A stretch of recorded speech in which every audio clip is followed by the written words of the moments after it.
real challenge on our hands. Here is the Paul Ricard circuit, a fabulous challenge for any racing driver. It's got that long straight on the back, which obviously takes us along the Mistral up into Senior, which is going to make things very entertaining indeed. 5.79 kilometers of racing. It's a much tougher circuit than Monza, even though it's still about that mix and that blend between high speed and fast apexes. It's the changes in elevation and those camber changes and high curbs that make this a really different challenge compared to Monza. Gemma has found the pole sitter, the young man from Andorra, Jules Gounon, with all the pressure of the start of the grid. Jules, obviously a Mercedes front row here. You're starting the race. The objective is clear. Yeah, it's gonna do a good race. Let's see, the Ferrari looks quick, the Audi is quick, so you know we got a bit some BOP also after quali, so let's see how this is gonna affect us. But the car was good the whole weekend, so hopefully I can give the car back in P1 to my teammates. Are we expecting any rain throughout the course? Because the weekend's been stormy. Yeah, it's true, but it looks actually quite blue here, so but we never know. In Ulton Park in the UK this year, I'm always like, oh, it's a nice day, and then 10 minutes later I am fully wet, so I don't comment anymore on weather. I just look at it, and when it comes, I adapt. Fantastic. Have a great race. Thanks, Jules. Thank you very much. Well, let's take a look at the grid. Take it away, Jake. Acadis, ASP and Mercedes Almanar on the front row of the starting grid. The of course Ferrari is alongside the Tracer Orange Audi on the second row of the grid. 4 cars definitely in with a shot of winning this after 6 hours of no-holds-barred racing. Dan Serra's Ferrari, and then Fred Vervish will start the Compte Audi. The Acadis 87 is 7th on the grid, then the Santalok Junior Audi, Christopher Mees to start. The WRT in 9th position, Charles Weerts is the starting driver, Russell Ward in the first of the win wards, 10th place. The Rove Audi, 11th on the starting grid for the 98 crew, Wittmann to start. Niklas Born in the second win ward. Then on row 7 it is the Rutronic Porsche. Dennis Olsen will kick off alongside the Iron Links of Mirko Bortolotti in the Lamborghini. Then the next row of the grid will see the Optimum McLaren, Charlie Fagg to kick off, Neil Verhagen in the second of the Roves. The Grasser Racing Lamborghini, the starting pole position in the silver. He starts 17th alongside the pole in bronze, Miguel Ramos to kick off for Garage 59. The Hout Racing Mercedes right behind them in qualifying. And then Valentino Rossi himself, 20th on the grid in the 46 WRT. Sturm in the Pure and Williams in the WRT on the 11th row of the grid. Then it is the of course Ferrari alongside the Sven Müller starting GT Huber Porsche. Then we have Goethe in the second of the Garage 59 McLarens, and then it is the Compte Audi with Hofer behind the wheel. Watch out for Rima Giuffoli, she'll do her best from the Theban Mercedes and alongside Compte Audi driven by Finlay Hutchison. What a starting grid. What a list of names, what a list of drivers, what a list of cars, what a list of teams. But it's all eyes on the screens. It's 2 Mercedes at the front, in behind a Ferrari and Audi on the second row. The lights on the starting gantry are red, as you expect, as they come round the final corner onto the start-finish straight. It's very tight, Virage Dupont, and as the drivers stream around the latter half of this enormous field, 6 hours of racing are almost upon us. Just waiting, and the lights go green. It's a brilliant start from Jules Gounon. No mucking around for the driver now from Andorra, and a real challenge. The Ferrari is being pushed very hard. Robert Schwartzman, Dennis Marshall in the battle for third place, but it's Mercedes 1 and 2 as they were on the grid, and Marshall ahead. And in fact, I think Schwartzman has lost 1, 2, 3 positions perhaps as he gets monstered by a whole group of Audis. In behind is everybody going to get, well, most of them have stayed on the track between turn 1 and turn 2. That's very good. But that start from Raffaele Marcello was sensational, Joe. What do you make of that? Yeah, I think there was the Mercedes team orders we saw. It looked like Gounon went a little early and created a gap for Engel to slot in. And then that gave Schwartzman the issue of the Ferrari. And I think Marshall did a mega job then to read that and follow through. Even looked like a bit of contact as we go through into turn 6, 3 wide all the way. The guys there will be trying to get a good exit onto the back straight, because if you get a kilometre an hour more there, you're potentially going to get 4 or 5 cars down this long Mistral straight. As you see cars running wide, bit of contact, car off, maybe even into the wall there on the left-hand side. It's going to be hard to get out of that gravel trap no matter how far off they've gone. Oh, that's the Barwell. Is that the Barwell car? That's the prime class leader, car number 78. So that's the car came with such high hopes here, really high on their toes, and unfortunately there was going to be a faller. That was Rob Collard, who's taken possibly someone else's contact. But and a big off. Big off for one of the Mercedes going exit stage right at Senior. It's car 87. That's, I think, Lorenzo Ferrari's gone off. Safety car. Well, I'm not too surprised with that. So clean and tidy. We were patting all the drivers on the back metaphorically as they got through turns 1, 2, 3, 4 and 5. And then the problem started, and there's a car running in about 10th position with a front left puncture, I see. as they come back. Dries Van Tor watching on from the pit garage, so the safety car will be coming out of pit exit to greet these cars as they come round. So all that good work at the start from Jules Gounon to make his pole position come into the lead of the race, and Mauro Engel tucked in behind the good pros they are. But there is, you can see the contact with the concrete wall by the looks of things for Rob Collard, which suggests it's at an angle of trajectory which isn't the norm at a circuit.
Se hoje você é refém de uma única fonte de renda, olha só o novo método simples que eu encontrei no Mercado Livre para ganhar dinheiro sem precisar investir em estoque. Esse anúncio aqui já acumulou mais de 5.000 unidades de um nicho de madeira a R$ 71. Só que eu tenho um fornecedor que posta para mim nos correios depois que a venda entra. E ele me cobra apenas R$ 35. É direto de fábrica, é uma marcenaria. Então, quando você clica aqui em vender um igual, abre um simulador de custos como esse para você saber quanto que sobra depois das tarifas do Mercado Livre. Então, R$ 53,79 menos R$ 35, que é o valor lá do fornecedor, R$ 18,79 de lucro por unidade, vezes 5.000 unidades vendidas. Com um único produto, eu já obtive um lucro de mais de R$ 93 mil, sendo que esse fornecedor direto de fábrica tem centenas de outros itens. Mas, Cássio, como é que se faz para ter acesso ao contato desse fornecedor? Eu vou te mostrar. Meu nome é Cássio Canali e eu já tive que vender pastel de porta a porta para sobreviver. Há 5 dias atrás eu me mudei para essa casa e quando eu passo por aquela porta, eu ainda tenho que me beliscar para dizer assim para mim mesmo, é real. E se eu conseguir mudar minha condição de vida com esse modelo de venda sem estoque, eu tô aqui para te dizer que você também pode. Nos próximos minutos, eu vou continuar compartilhando a tela do meu notebook para te mostrar 3 coisas. Eu vou te mostrar como obter acesso a esse tipo de fornecedor especial brasileiro no modelo sem estoque. Eu vou te mostrar os produtos que mais valem a pena vender no momento, os mais vendidos. E o terceiro passo, como começar sem experiência, com 0 habilidades. Eu vou te mostrar até mesmo onde clicar. Então eu até recomendo que você, nessa aula gratuita, tire print, né? Tire foto, porque as pessoas que já passaram por essa aula são milhares que, ao aplicar esse método de 3 passos, conseguem faturar pelo menos de 5 a 30 mil reais todos os meses. Então pressione o botão aqui embaixo em Saiba Mais, você vai ser direcionado para uma outra tela, onde você vai colocar lá o seu nome e e-mail, vai aguardar uns minutinhos que a sessão já vai começar, mas eu recomendo você agilizar, corre para garantir a tua vaga, porque depois que a aula começa, não tem como participar. Pressiona o botão aqui embaixo e eu já te vejo do outro lado na sala virtual. Bora!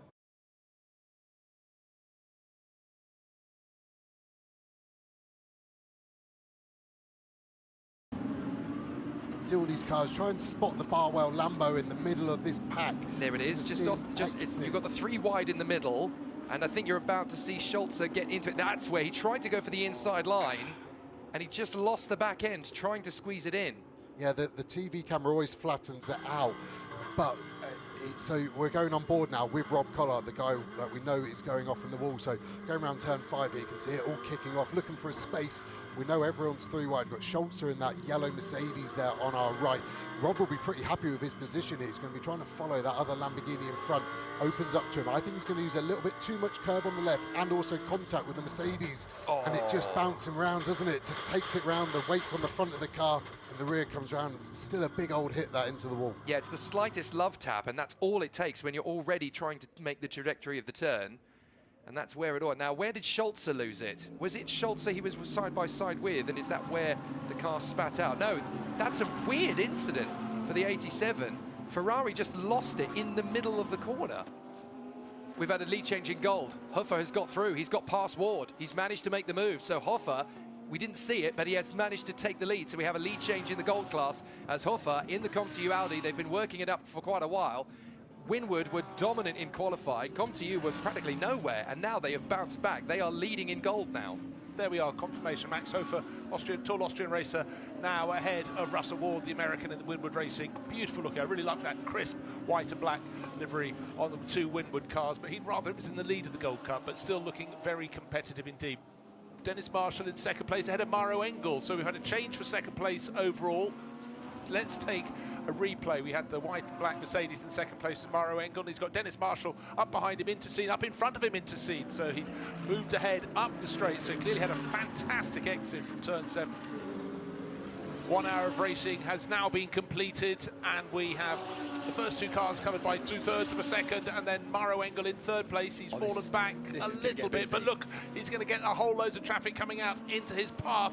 Race leader Jules Gounod gets in, gains a little bit, but Dennis Marshall wasn't slow at coming forward. There is the black number 40 Audi, and in behind the background of the shot, you should have just about picked out the 777 Maro Engel Mercedes, but that's a classic moment. They're having a brilliant battle. Cars come out into their path. So Santaloc Audi just pitted as well, so Christopher Mies has just come into the pits as well. So that's another of the big players coming in. Here we go, time to compress down. You've got some slower traffic in front.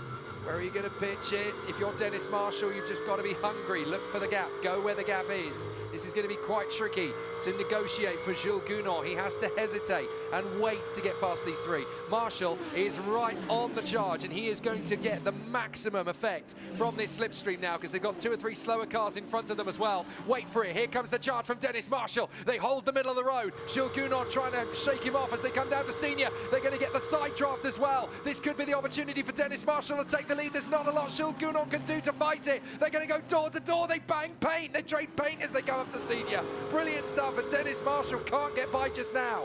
Now, of course, that was a bit of the straight, the Mistral straight, where he gained second place quite a while ago now from Maro Engel, and it could have come his way. Traffic was his friend at that instant, but when all you're offered is the outside line at scene, and Jules Gounod is not going to make it easy. He's going to just edge towards the outside of the circuit perfectly within his rights if he doesn't make many moves to do that. He knows that. He's playing a very good game here, but Dennis Marshall, he wants to sap the energy from that chasing Audi. And Marshall pits. I thought he would. The team would have told him, do the opposite to Gounod. If he pits, you stay out. If he stays out, you pit. Crédito. Por muito tempo no Brasil, uma solução financeira cara, que os bancos te deixavam sem escolha. Até agora. Mas pega essa letra. They've got the chance to do the undercut now. So Maro Engel in the pits as well. Suddenly it's very busy, and one would suggest the race leader Jules Gounod will come in next time around. Jules Gounod coming into the pits. Now this is going to be an important one, because obviously having seen how good the stop was for Dennis Marshall in the Audi, they've now got to respond. They've got to make sure they don't drop the ball in pit lane. Charvet's in the WRT is in as well. They all came in together, so all of the top 4, in fact the top 5, because Bortolotti and Sturm is in as well. So this is pretty much the last lap of the pit stop rotation, isn't it? As everybody's trying to stretch it. 32, Charvet's car up on its stand in the pit lane, waiting to see who's going to flash down the start-finish straight in front. It's going to be the 88 Mercedes coming down the pit lane. That's on the left of your screen. Coming over the rise is Matteo Drudi. Will he get in front? It's going to be very close indeed. I think he's going to do it. Yes, he absolutely will. And look out for the Almanar Racing Mercedes. That's in the background of the shot. So what was first, second and third has become second, first and third, or something like that. Good math. And interesting, with the outlap, you get the advantage of the new tyre. The new tyre around Ricard, probably worth 1.5 seconds. So even though Drudi was held up by the BMW, that's the advantage of the undercut. So you feel like a hero, but you've got an extra lap to do on those tyres come the end of the stint. So the ebb and the flow goes, but that track position, they will be so happy with that.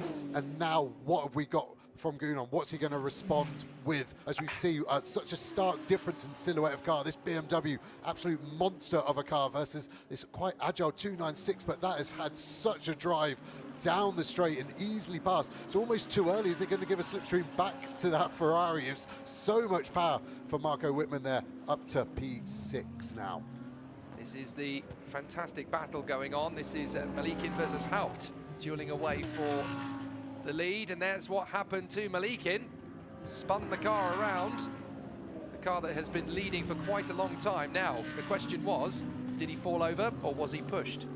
I think that was a polite push. Let's go as it kicks off now. Gachet really held up. I think Wittmann's going to be the man out of the three here. He's the third in the chain, but he's the one with the biggest run. They're going to be three wide side drafts going on for days here. It's going to be interesting to see how this pans out. What's Wirtz got? They're jinking as a driver. You're calling bluff of each other. 260, 270, 280 kilometers an hour. Wirtz has got a draft back. Gachet comes. We know that car isn't the quickest in the straight line, but with a double toe of a BMW, he might just live to fight another day and hold on to his P4 position. It's Wirtz that loses out to Wittmann. That was incredible. But Simon Gachet holding on. It's rare you see a moment where all three commentators in the box just drawing their breath. They will have another breath later. That was a phenomenal move, and I honestly thought Wittmann had nailed it perfectly up the left-hand side of the track. Charles Wirtz showed he's made of stern metal, but Simon Gachet braving it out to stay ahead of them. How late was he to get into scene? That was fantastic racing. My heart properly skipped a beat there. I thought that was going to be either the most incredible move of the race or the mother of all accidents into Senior. I'm so glad it wasn't the latter. Into the pits has come Gilles Magnus, or at least I should say out of the pits has come Gilles Magnus, because he's taken over from Fred Vervish. So again, that point you were making earlier, Joe, about them being out of sync. You know, they're going to come into this race battle, I think, a little bit later on, but they have to try and now figure out that mechanical issue that they had. They've now got to try and rework that into the ebb and flow of the race, and being able to do that in a measured and controlled fashion, that's going to be very tricky, very technical for them from now on.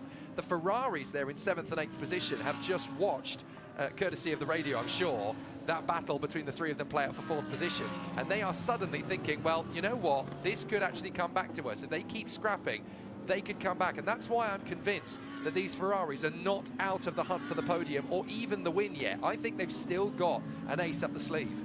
Yeah, I don't disagree. I just think with them running nose to tail, it's really showing them both cars are maximising their performance. So let's go back to where we just left. You look at Wittmann go all the way left, Gachet all the way right. The Lamborghini was the cork in the bottle that created this fizz, and it looks like Wittmann's got the highest speed, so how's he not going to win? But then he becomes the guy punching it. He's going to squeeze Wirtz back over, so we go on board with Wirtz. So look at that Lamborghini. He's compromising Gachet's run. He probably has to have a lift. Wirtz needs a lift. He goes left. It looks good. He'll look in his left mirror. Wittmann, look at the car start around. You see Wittmann actually in the rear view camera there in the middle of that car. They're jinking around as we go all the way down this straight. I'm pretty sure Wirtz would have thought, you know what, okay, at least I'm past Gachet. I can set this. Wait, it's coming back to me. I've got this. How is there going to be an Audi on his right-hand side? Yes, it's potentially track limits. We've got to use it. Look at him in the mirror, gaining. Where did you come from? I've faster you straight for the last 20 laps. How's that happened? How in the law of physics did Simon Gachet get up the inside? He'd been passed by the pair of them, but again, just able to catch a little bit of a toe, and perhaps the moment of attention was drawn between Wirtz and Wittmann. Fabulous, fabulous racing. Now, again, the BMW is so fabulous and makes the move. Marco Wittmann started the lap in 5th. He's now up to 4th. Simon Gachet didn't have an answer this time. What can Charles Wirtz do, tucked in behind in 6th place? Just